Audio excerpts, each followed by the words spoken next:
don't know who made that mistake. Bring him on this side.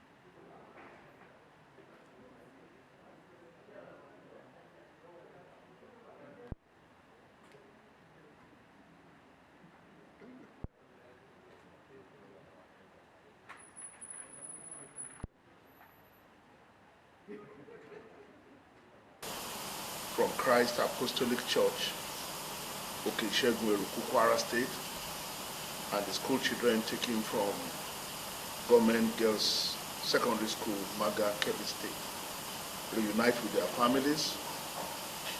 We must reiterate, while we are delighted that these citizens can finally reunite with their families, we must reiterate our long-standing position that these abductions should never have occurred in the first place.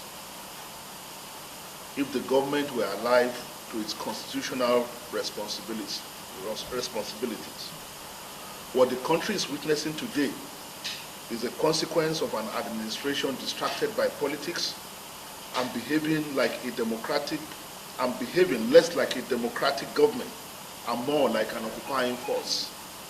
It is telling that it took a chastening comment from President Donald Trump to provoke even the slightest response from this government to the problem of insecurity in Nigeria. Yet, even as we welcome the safe return of the victims, we remain deeply concerned about the opaque and troubling manner in which their release was secured. The conflicting accounts coming from different government officials make it clear that the federal government is not being honest with Nigerians about the circumstances surrounding the release of their abducted victims. We strongly believe that this administration is negotiating deals with insurgents. It is especially alarming to hear the Inspector General of Police state that the perpetrators of the Kwara Church attack were not arrested just because they came out voluntarily to surrender the victims.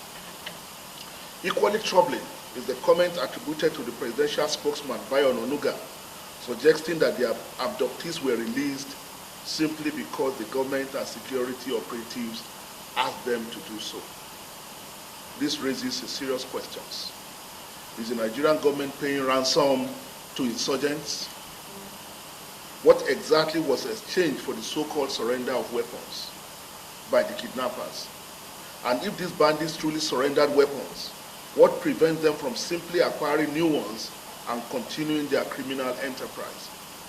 If they are not going to be arrested and brought to justice, what happened to the people they shot and killed in cold blood? Where is justice for the families of those victims if their murderers are allowed to go scot-free because government needs a quick win to celebrate?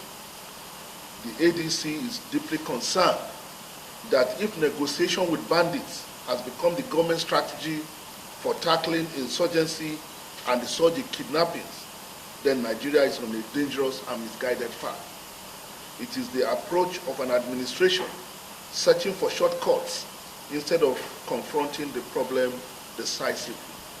By appeasing insurgents in this manner, the government is in effect expanding the banditry economy.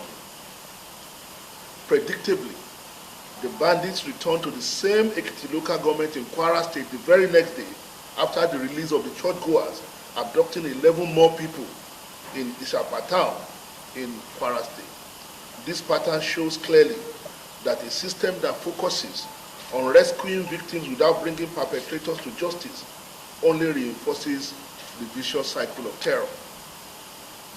Closure of schools. A few days ago, in response to the escalating abduction of children, the federal government ordered the closure of 47 unity schools across the country. Several state governments have followed suit, shutting down schools and sending children home.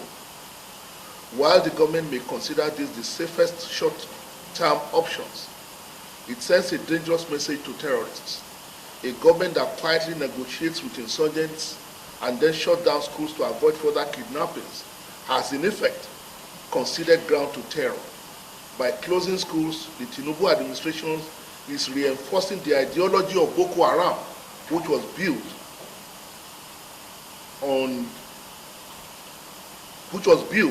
on a claim that Western education is forbidden and signaling weaknesses where strength is required. This government is effectively telling the world that it cannot protect Nigerian school children or safeguard our public institutions. The government is admitting that it can no longer take responsibility for the security of children entrusted in their care. What we are witnessing is the creeping paralysis of our society and the gradual shutting down of our country. Terrorists are now dictating government decisions and reshaping the future of our children. What kind of nation abandons its children to kidnappers and then closes their schools in surrender? How long will we continue to keep our children at home? And by what measure will government decide that it is finally safe for children to go back to schools? At this moment, no one, not even government, appears to know the exact number of school children kidnapped in the past week. This alone is a damning indictment of an administration that claims to take the security of its citizens seriously. How can the number of abducted children or those still in captivity be the subject of confusion in a country facing a national security crisis? What is evident is that this government's alarming incompetence has become a security threat in itself. The federal government must immediately determine the precise number of school children being held captive following the recent abductions in Niger, Kebbi, and other states. It must also inform Nigerians of the concrete steps being taken to secure their release, along with a clear timeline for action. These innocent children must not spend a day longer in captivity. The tragedy of the Chibok girls remains a deep scar on the nation's conscience, a reminder of a country that fails its own daughters. History must not be allowed to repeat itself. The government must bring back our children now. Safe Schools Initiative and the way forward. Even more troubling is the government's quiet abandonment of the Safe Schools Initiative and the Safe Schools program, both of which were designed to strengthen security around learning environment and prevent exactly the kind of mass abductions we are witnessing today. These programs were not perfect, but they represented a commitment to protect children where they learn and grow. Today, that commitment has been discarded. The government must now choose leadership over fear. If schools have been shut because they are unsafe, then the logical response is not to retreat, but to reinforce security in our schools. We call on the federal government to immediately deploy the Civil Defense Corps to all the federal unity schools so that children can safely return to the classroom without further delay. Protecting our schools is not optional. It is a constitutional and moral responsibility. The more we capitulate, the more ground we lose as a nation. Every single day that schools remain closed, terrorists grow bolder, communities grow more fearful, and Nigeria drifts further from the promise of security and stability. A country that cannot protect its own children cannot protect its future. The ADC urges the government to act decisively, transparently, and responsibly. Reopen the schools and secure the schools. Bring our children home now and show Nigerians and the world that this nation will not bow to terror. Thank you very much, and God bless you. If you have any questions, I'll be willing to take. And protect them. I mean, what we just witnessed in the shutting down of the 47 unity schools is just a latest episode in what has become a pattern in northern Nigeria. So many children have been kept out of school for indeterminate long period of time in northern Nigeria. So what we are saying is that this administration is bowing to terror. The terrorists can sense the vulnerability of the Nigerian state, and they believe that our country is there for the taking. So this is the time that government needs to show strength. But what they are doing, because they need quick win to celebrate, because they are obsessed with politics. So what they are doing is negotiating with terrorists in order to be able to celebrate headlines that they have rescued the children, rather than actually going after the insurgents who have turned our country to a killing field.